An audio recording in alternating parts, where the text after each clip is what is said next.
say, you know what, I want spiritual mentoring, which is what we're proposing the 11th grade year. Spiritual mentoring is when they would come together at a night at the parish. There would be an experience of adoration. There would be possibly an experience for the great sacrament of confession, which is so important in our lives. And that they would have time to speak to an adult that has been trained and formed in the practice of asking spiritual questions. You know, that students could come and say, this is how I'm praying, or I'm not praying so much, or these are the things that I'm doing well or not doing well in life.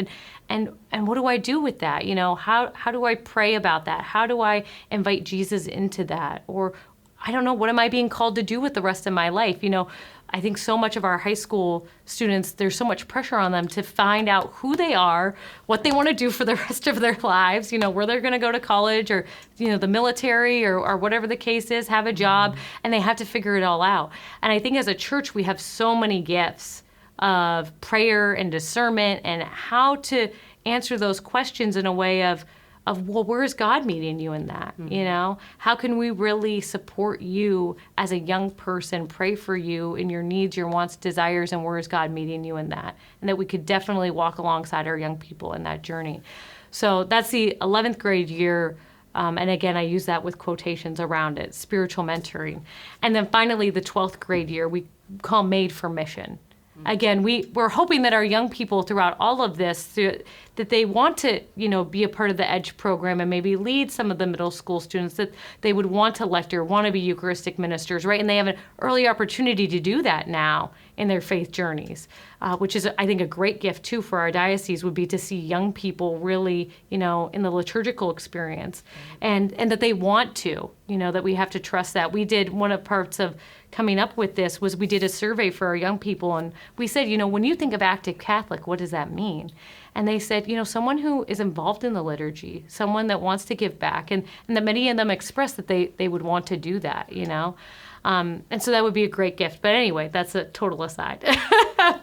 But the 12th grade year, Made for Mission. So again, they're already giving back, we hope, in really amazing ways already, you know, that's invited, you know, after their 9th grade year, after that they're confirmed, is how would you like to give back? But their 12th grade year is really understanding that their worldview the next year is going to massively expand, you know, into, again, a college community, a job market, you know, the military, that worldview is going to inevitably change after they graduate. And so we want to make sure that they're made for mission.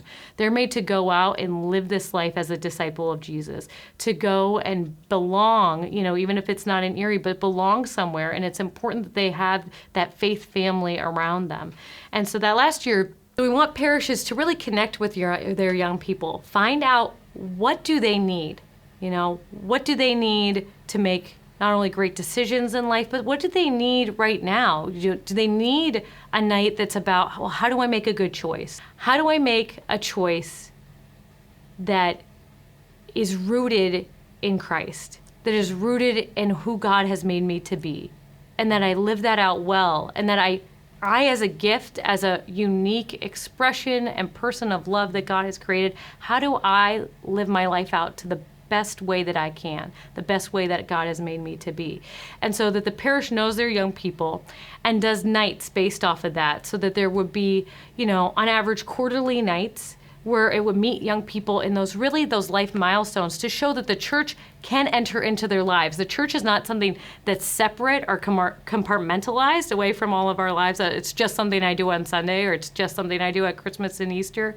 But the church can enter into our lives in amazing ways. So some examples of those could be, you know, a parish has a night that's a resume, college, application editing night, you know, where those young people come, and that there's people at the parish that, you know, that are skilled in grammar, which I would not be one of those people, but skilled in grammar, you know, could go through, look at their resumes, look at those essays, and not only edit them in the sense of grammar, punctuation, things like that, but then pray over those young people, you know their desires, and say that we really desire this for you too, you know, as long as that's where God is calling you. and to pray over them and then to follow up with them and say, how did that go? I know you submitted that and you're looking forward to X, Y, and Z school. And then as a parish, we could be like, oh, well, you know what? You know who also went to that school? Or you also know who's an engineer or whatever the, dream is? So-and-so, Mr. or Mrs. So-and-so or Ms. So-and-so is that. And you know what? Like, let's have a conversation about that. And so that's just an example of a night and how the church can enter into those moments, those big moments and little moments in their lives, and say, we care about you, and we're going to pray with you, and we're going to journey with you. And this is, again, how we kind of talked about at the beginning, why this is a lifelong faith, why it doesn't end with the sacrament, that it continues and journeys on, and we do that as a family.